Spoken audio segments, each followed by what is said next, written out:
Hello, today I will start with 3 fascinating facts related to the topic, and at the end I will expand on them.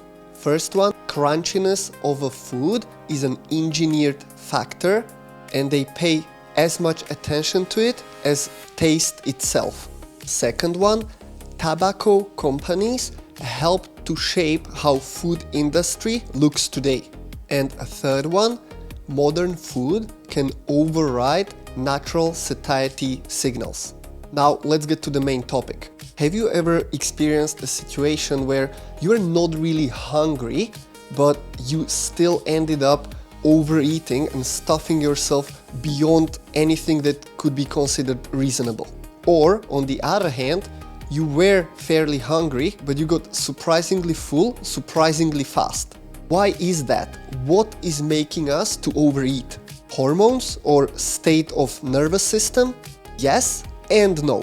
Yes, because ultimately it has an impact on our hormones, our nervous system, and signaling of hunger and satiety. But there is something else, and that starts way earlier, before even food enters body. That can be and is beyond our control, especially if we are not aware that it even exists. Something that is literally conspired and designed in the lab to trick your brain. My name is Paolo, and in this video I will explain you why it sometimes feels impossible to stop eating, why food addictions are actually a thing, what are the 4 secret ingredients mixed together to hack your brain, and as always I'll break down steps so you can fix it for yourself and stop other people from designing what and how much you eat. I know it sounds like conspiracy, some evil forces trying to trick you into being fat and unhealthy, but it's not conspiracy, it is exactly that. They don't do it because they want to hurt you, they don't care about you, they don't care about other people. They only care about what is in it for them. We could just wave the white flag now, say it is what it is, and we cannot avoid it. However, just because somebody else is trying to meddle with your food and your brain, it doesn't mean you should give up and let them do it. Even if it's not your fault, it is still your responsibility what gets into your mouth. First, we will break down sugar. It is fast energy source. Under normal conditions, it is primary fuel for the brain. We need it when we are training. We need it to replenish our glycogen. It helps to support high intensity or even medium intensity performance. It is the strongest trigger for insulin in the body, which helps us to move the nutrients from the bloodstream into the cells. And in moderate and reasonable amounts, it improves survival behavior because humans evolved to seek calorie-dense food. And this will be a very important point later. Remember this. But what happens when we have just a little bit too much of sugar? It has negative effect on our blood glucose because there are constant spikes. Those spikes are triggering also insulin spikes. And we know that insulin spikes on the long term are leading into many problems. It's decreasing the sensitivity of our cells and tissues to insulin, which basically means that even if you have insulin, you are resistant to it, where you cannot use it properly. That is type 2 diabetes. Blood sugar can crash after rapid spikes, which leads to even more hunger, and crash after rapid spikes is causing instability in energy levels through the day.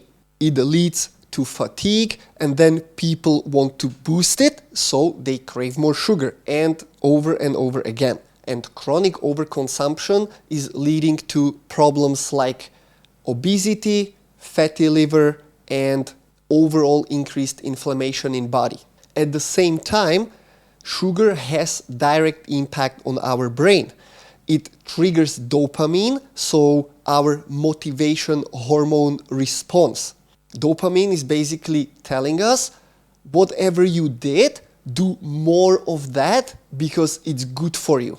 It is an old evolutionary mechanism because when we wanted to get sugar in past, we actually needed to work for it. And when the fruit or whatever honey was at the end of this path, we were chemically rewarded in our brain for the effort. But if there is no effort and you still get the dopamine release, it's not really good for us. Anticipation of sugar itself can trigger dopamine release before even eating it. And over time, we can even build some kind of mental resistance to the amounts we are getting, so the brain will always ask for more.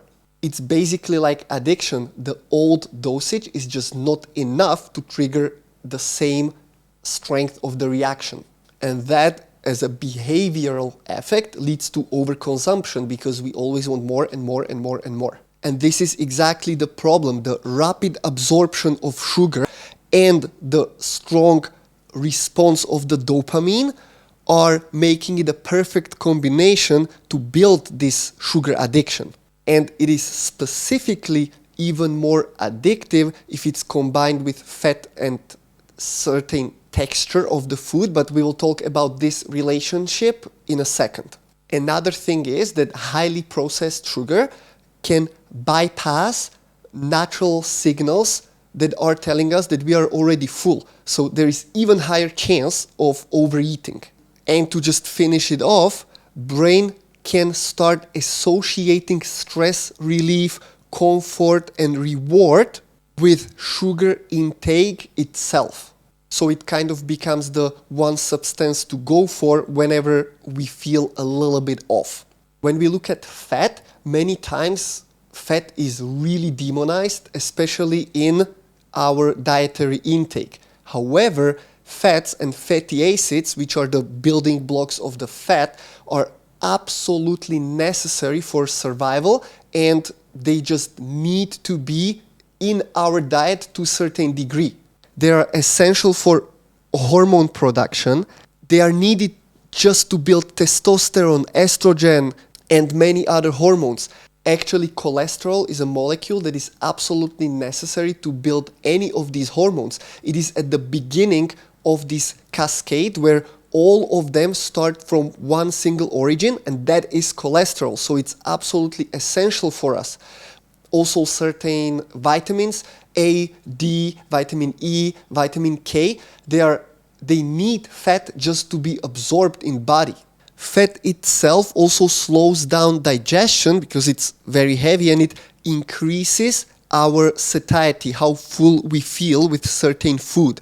It also carries a taste. So taste is really dependent on the content of the fat in the food. That's why low-fat products either taste like shit or they need to have some other chemically enhanced compounds in them to be bearable.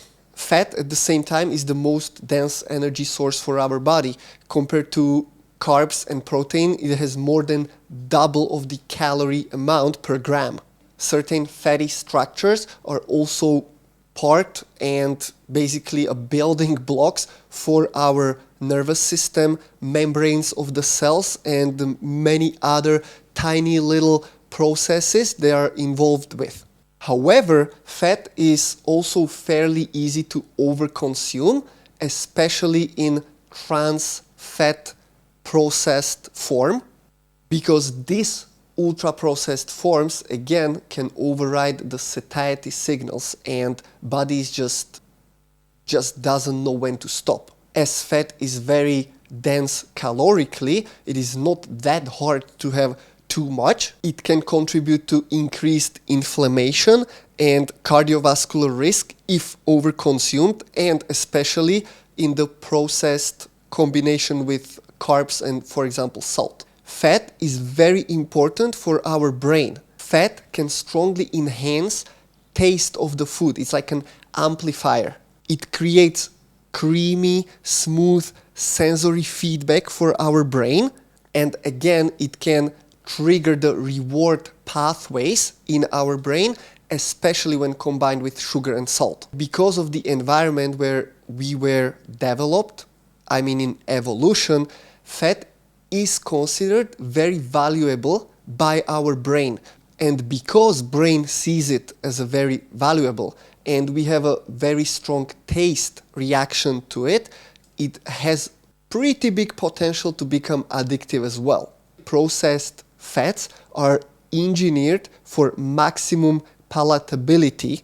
Combination with sugar can dramatically amplify the dopamine response, and fat just makes food very comforting and emotionally rewarding. When we talk about salt or sodium intake, many people have it associated with the risk of heart disease. However, salt or sodium is essential electrolyte. It regulates the hydration, the balance of fluids in our body. It is needed in nervous system for proper conduction of the electrical signals. It is also required for proper muscle functioning and that nervous system to muscle bridge, and it helps maintain blood pressure. It supports performance and recovery if it's used in the right amounts. However, if we have too much of the salt, it can increase blood pressure, especially, and I would say pretty much only in sensitive individuals. It can lead to puffiness and water retention. It can contribute to cardiovascular strain through these processes. And processed salt foods are really strongly triggering overeating. Saltiness and salt-heavy processed foods are usually specifically paired with fats and refined carbs for the maximal potential to become addictive.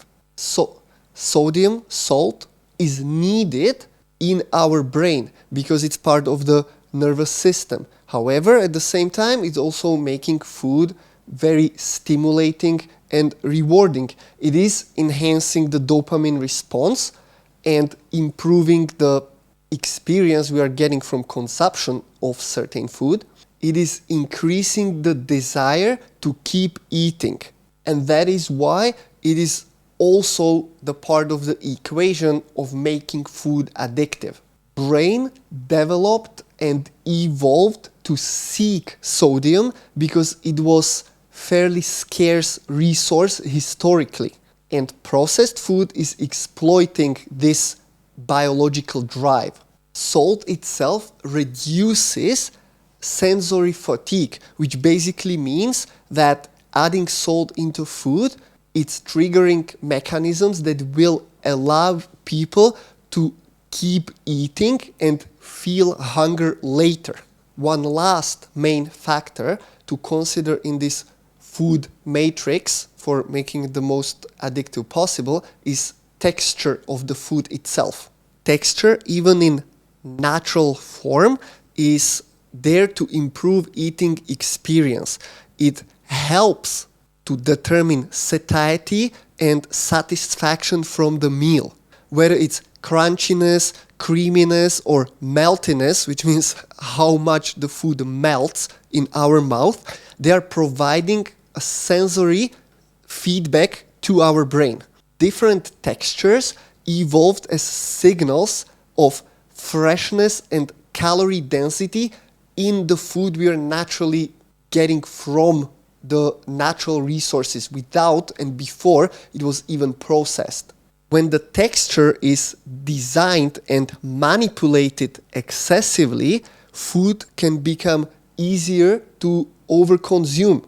Food that is easy to melt in mouth is reducing chewing and therefore the signal for how full we are, for satiety. Crunchiness is increasing stimulation and engagement of eating. So texture of the food is strongly affecting the stimulation of our brain through all possible sensory inputs. It can be even the sound of the crunchiness. It can be how it feels in our mouth or even how it feels on our lips. perfect crunch is creating repeated sensory reward. So every bite is pushing brain to want more. Adding texture that is engineered on top of the tastes, saltiness, how much fat it has and how much sugar it has, is enhancing the experience to a point that it's multisensory overstimulation and brain just can't fight so many different inputs at once that brain can't really process and deal with in a normal way how it should with naturally occurring food. Texture is also impacting the dopamine response, and it is creating a sensory novelty, which is a term that describes that every time you change different food, the texture itself is changing how it feels, and therefore it's engaging brain again from the scratch, so it doesn't get boring. Now, when we look at how these combinations are impacting us, there is extremely strong and powerful dopamine response from sugar and fat combination, especially because they are rare in nature. They just don't occur in high amounts naturally in the same food source. Putting them together is creating such a strong response you can't find anywhere naturally. If we combine salt and fat, it makes food hyper-palatable. It triggers directly large portion intakes, and it's increasing the sensory reward and craving afterwards. So we want to have more and more of the same what we just had. If we combine salt and sweet tastes together, it's creating very interesting phenomenon. The salt can amplify and increase the reward from the sugar itself. And at the same time, it is prolonging the experience we get from these two tastes combined.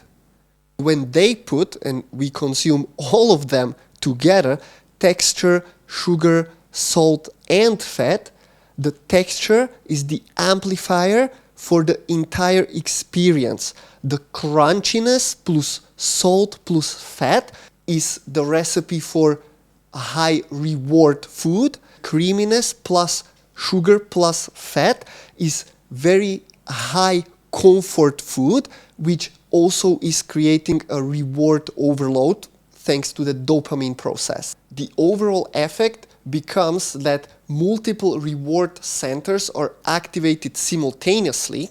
Dopamine signaling is amplified and over the roof. Satiety signals are suppressed or delayed, and food is becoming rewarding way beyond the point of actual energy intake need. That's when there is a shift from eating to live to living to eat. We need to realize that all of this is engineered. This is not naturally occurring phenomenon, even though there is one slight nuance, but I'll touch on that at the end. This exactly is why we call food industry an industry. There are world-class scientists working on how to make food more rewarding, more addictive, so you always come for more. But yet, they don't want to satisfy you fully, ever. And they test everything. How much salt, how much sugar, how much fat, in what kind of combination, what kind of texture.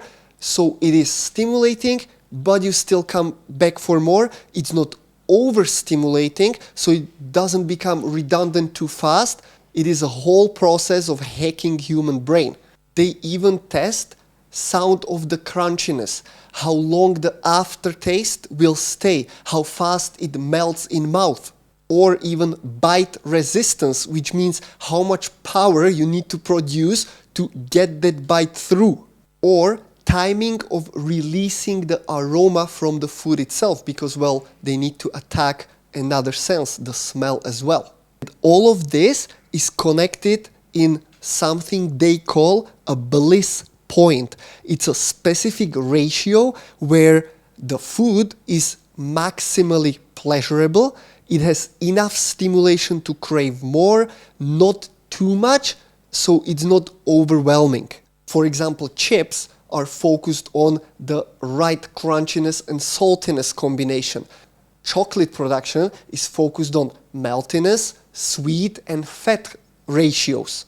They even test how fast, at what temperature will the chocolate melt, so it's exact point that will keep you engaged.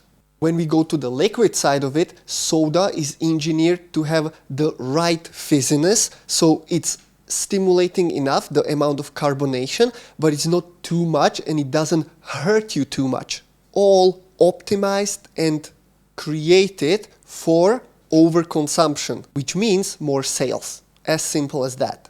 And to get that profits they are after, they literally have addictiveness tests. These tests are in categories that are each focusing on a different system of our body. There is behavioral testing, which means how fast do people eat, how much they eat before stopping, how quickly they will return for more of the same food, or for example, what is the intensity of the cravings afterwards. Yes, literally intensity of the cravings, not if they are there, intensity. Related to that, neurological testing. How strong and intense is the dopamine response? They put the electrodes on the brain while people are eating and they are testing their neurological responses. They do brain imaging to see the reward centers activation and the anticipation signaling, which means how much is brain anticipating the next bite, how fast it happens and how intense it is. Of course, the sensory testing, that's a no-brainer. The mouthful, the taste, the crunchiness, all of the possible sensory inputs you can get from food. It goes way beyond that. It's how long the flavor will persist in your mouth. What is the emotional response? And together, how satisfactory all these experiences are when put together. Of course, they measure all the physiological responses or biological responses, which is from blood glucose spike, insulin spike, and blood glucose and insulin drop after eating certain food, to measuring all possible hormones that are responsible for feeling full and have the satiety, so leptin, ghrelin, or even digestive enzymes. And as much as they test body itself, they also test head itself, so psychological evaluation of given food. What is the emotional attachment? What is the association of comfort with given food? How much is this food likely to trigger stress eating, and how much it has a potential to form habits around the specific tested food? All of this has a specific impact on our body, but it goes way beyond the blood glucose and insulin and all the sensory overstimulation. It goes all the way to the brain and to our nervous system. The short-term effect on nervous system when we are engaged with this kind of food can be anything from feeling really good after the dopamine release, having nice elevated mood, feeling increased stimulation and activation of the nervous system, all the way to trigger reinforced learning. But it's not reinforced learning we wanted to have, it's reinforced learning in a sense of we are programmed and taught what to crave in what specific situation. That's why people have comfort food, because brain can connect certain event with certain food it had associated with that event in past, and it will create a bond between certain emotion and certain food. On the long term, on neurological level, it can also lead to a point where the same stimulus is just not enough anymore. So we crave more. We create long-term emotional dependency on certain food. It can create loops of habits that the food is triggering without us even realizing. Of course, this will have certain effect on our habits again. So we are in one big loop where we will learn that we don't need to be hungry to eat.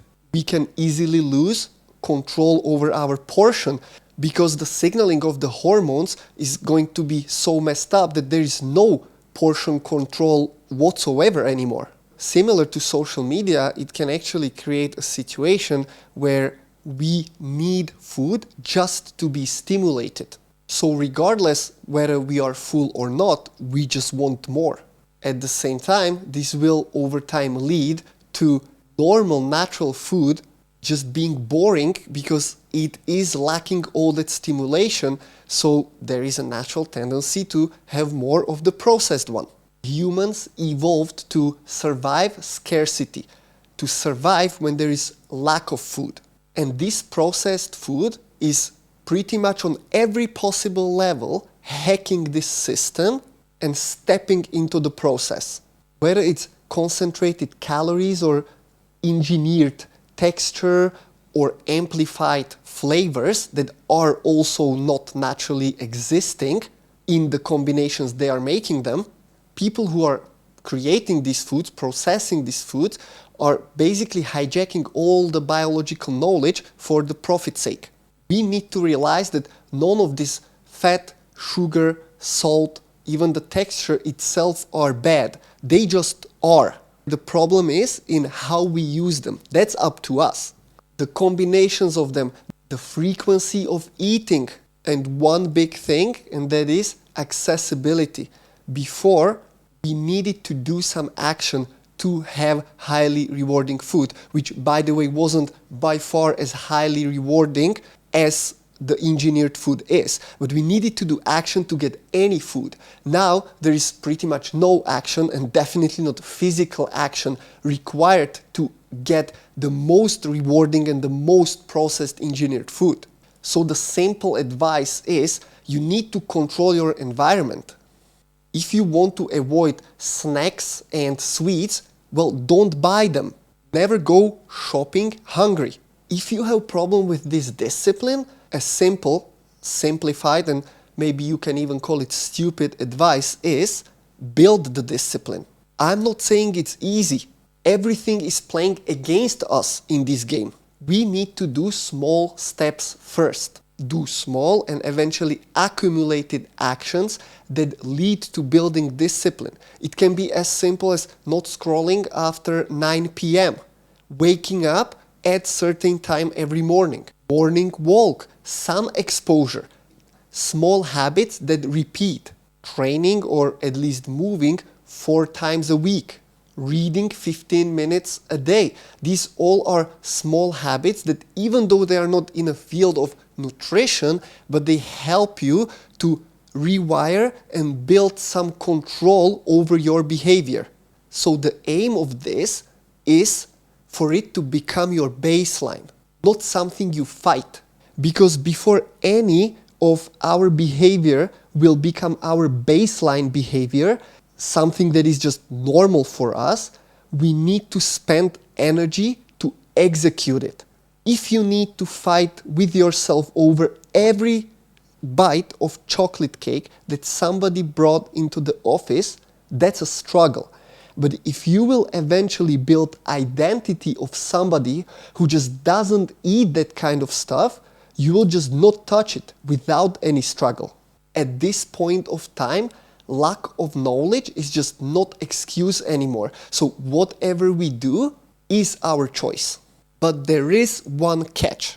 It is not always and necessarily the industry and the evil scientists who are creating this environment for us. People are doing one huge mistake regarding their food choices, their nutrition, their food management. And this mistake, even if they eat all natural food, all naturally sourced, all healthy, organic, whatever, this one mistake can still lead into overconsumption. It can lead there the same way as eating processed food does. All built on the same principles we discussed today. And yet it's sometimes done without even touching any bad food. And that will be the topic I will cover in a second part of this series. Thank you very much for watching. My name is Palo. Send this video to 2 people. First, somebody who you know has definitely some emotional trigger foods. And second one, somebody whose 80-20 is definitely more of a 20-80 towards our 3 facts from the beginning. As food companies discovered that many food is becoming more and more addictive by the crunchiness and texture of it, many times the food is tested with microphones and amplifiers to do sound analysis to create perfect sensory experience. As loud and crispy sound is making us to feel that the food is fresh. Some foods are even designed to melt faster after the crunch, so you still get the sensory input, but you still feel less full. Second one, tobacco companies are strongly involved in how our food industry was shaped. When major tobacco companies got into food industry as well, it was them who brought the scientists and research to get involved in finding out how to make it more addictive. So the same strategies that were previously used to make tobacco products more addictive were now used and reshaped in food industry. As they eventually found out, sugar, salt, fat and texture were the golden mix to build it around, so the food is not just tasting good, but it is also very hard to stop.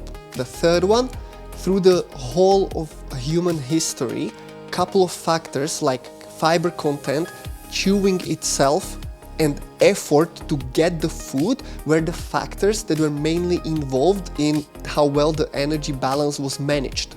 And as you just heard, the food industry just is overriding all these natural mechanisms by creating the exact opposites.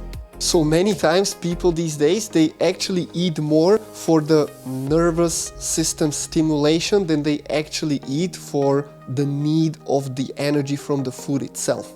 Thank you very much for watching. If you have any questions, comments or suggestions, reach out directly to me. See you next time.